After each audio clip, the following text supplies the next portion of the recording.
Il était une fois une femme et un mari âgés qui vivaient dans une vieille maison. Le couple n'avait pas d'enfants et ils se sentaient tous deux extrêmement seuls. Je nettoie la maison, je range et je fais à manger. Et toi, tu t'occupes des arbres et des fleurs du jardin. Mais une fois que nous avons terminé notre travail et que la nuit tombe, ne serait-il pas formidable d'avoir quelqu'un d'autre à qui parler? Au lieu de cela, nous nous endormons juste après avoir mangé. Je me sens si seule. Tu as raison, ma chère. C'est comme si le temps s'arrêtait. Nous devons chercher quelque chose d'autre pour nous distraire. Qu'est-ce que tu en dis? Oui, mon amour, nous devons penser à quelque chose.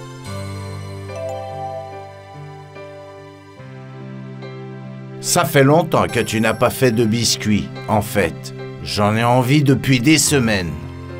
Bonne idée. Oui, aujourd'hui je vais faire un type de cookie très différent.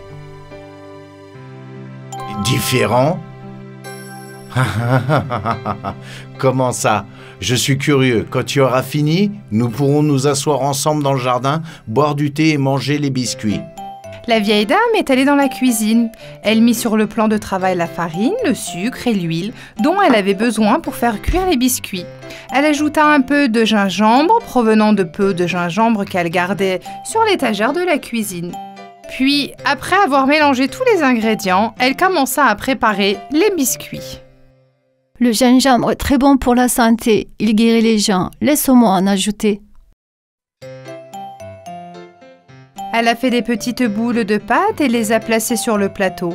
Enfin, elle fit un grand biscuit en forme de bonhomme, le plaça sur le plateau et mit sur le plateau au four. Elle mit des gants de cuisine et sortit le bonhomme de pain d'épices au four. Heureuse, elle regarda son chef-d'œuvre. Oh, il est magnifique, mais il n'a pas de sourcils, de nez ou de bouche. Elle a immédiatement fait ses yeux avec des raisins secs, son nez avec une noisette et sa bouche avec un petit poivron, et a regardé avec émerveillement. Une fois que j'aurai ajouté les fraises comme boutons sur sa chemise, il sera complet. Si seulement il pouvait prendre vie. Dès qu'elle a ajouté les boutons, son souhait s'est réalisé. Le bonhomme de pain d'épices a sauté au milieu du plateau. Oh, il fait si chaud ici. Je vais sortir dans le jardin. La vieille femme était en état de choc. Oh Dieu, tu as entendu nos prières? Tu nous as envoyé un merveilleux petit-fils aussi doux qu'un cookie. Elle courut tout droit après lui dans le jardin.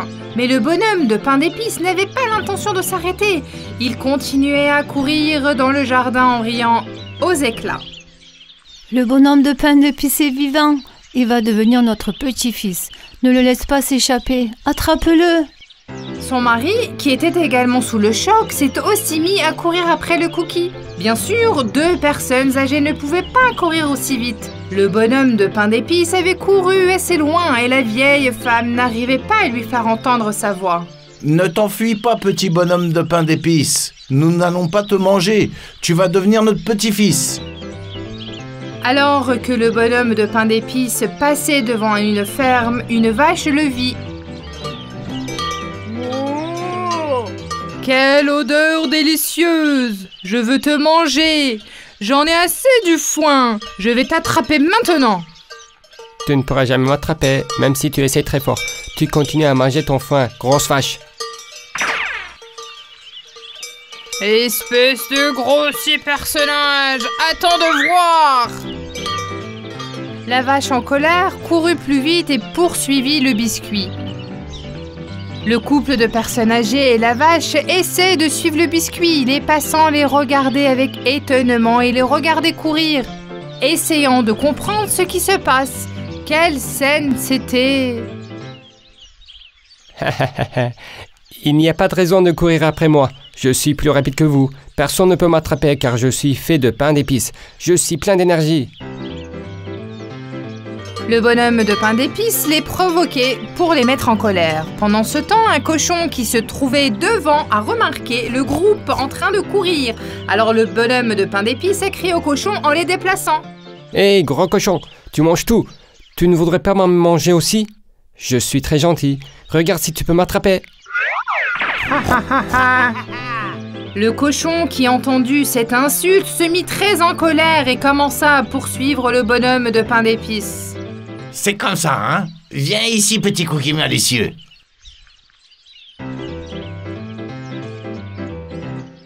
Le vieux couple et la vache n'ont pas pu m'attraper. Tu crois que tu vas m'attraper? Tu ne peux pas parce que je suis fait de pain d'épices. Je suis plein d'énergie. À ce face, le bonhomme de pain d'épices s'amusait vraiment. Il ne cesse de se retourner vers eux et d'écaler de rire pour les mettre encore plus en colère. Il vit un poulet paresseux assis au bout d'une clôture. Bonjour, je suis le bonhomme de pain d'épices. Bonjour. Vous devez être très appétissant, car il y a une foule qui vous poursuit. Vous aussi, Madame Poulet? Je me demande quel goût vous avez. Comme si on avait besoin de vous aussi. D'abord, apprenez à voler et peut-être que vous m'attraperez. Tu es juste un oiseau qui ne veut pas. Vous ne pouvez pas m'attraper parce que je suis fait de pain d'épices. Je suis plein d'énergie.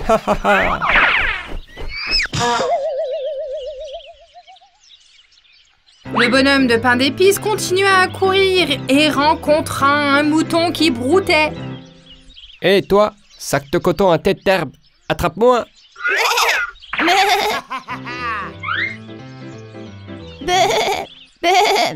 Viens ici, grossier biscuit. Si je t'attrape, je vais te manger d'une traite. Au lieu de dire ben, attrape-moi et mange-moi. Ne dis pas attrape-moi et mange-moi. Ne dis pas attrape-moi et mange-moi. Le bonhomme de pain d'épices arriva jusqu'au bout de la route, c'est-à-dire jusqu'au bout d'une rivière. Il savait qu'il ne pouvait pas aller dans l'eau, sinon il allait fondre, alors il réfléchissait à un temps. Un renard est apparu de nulle part. Le renard rusé avait l'intention de le piéger pour pouvoir le manger. Je peux te faire traverser. Allez, monte sur mon dos. N'aie pas peur, dépêche-toi.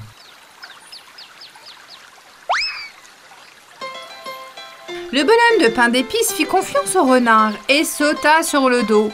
Le renard commença à nager dans la rivière. Pendant ce temps, le groupe qui poursuivait le bonhomme de pain d'épices atteignit la rive de la rivière et regarda avec étonnement la scène. Il y avait un bateau attaché à proximité. Le vieux couple détache le bateau et commence à ramener pour poursuivre le renard sur la rivière. La vieille femme savait ce que le renard avait l'intention de faire, alors ils se sont attrapés le plus près possible. Mon Dieu, protégez mon petit bonhomme de pain d'épices. Le renard commença son plan astucieux. Mon cher ami, j'ai mal au dos. Je vais donc m'enforcer un peu plus dans l'eau. Viens sur le dessus de ma tête pour ne pas te tourner. Le bonhomme de pain d'épices sauta sur la tête et ils continuèrent à descendre la rivière. Le vieux couple a crié. Fais attention, tiens-toi bien. Ce renard veut te manger. N'aie pas peur, viens nous voir. Le renard se rendit compte que son plan était fichu, alors il secoua la tête et le bonhomme de pain d'épices s'envola dans les airs. Le renard ouvrit la bouche en attendant que la cookie tombe dans sa bouche, mais le bonhomme de pain d'épices a réagi rapidement et a sauté dans le bateau. Mais il y avait toujours peur du couple de personnes âgées.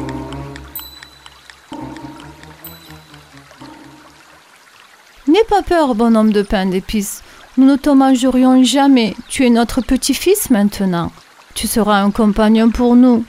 Nous avons maintenant un petit-fils avec qui nous pouvons discuter tous les soirs. On ne s'ennuiera plus du tout.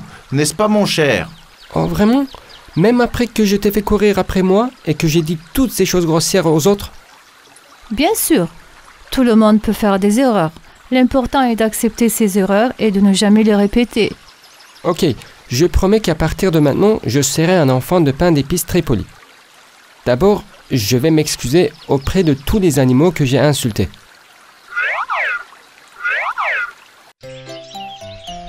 Ils rentrèrent chez eux. Le bonhomme de pain d'épices était maintenant en sécurité. Ensemble, ils vécurent heureux jusqu'à la fin des temps.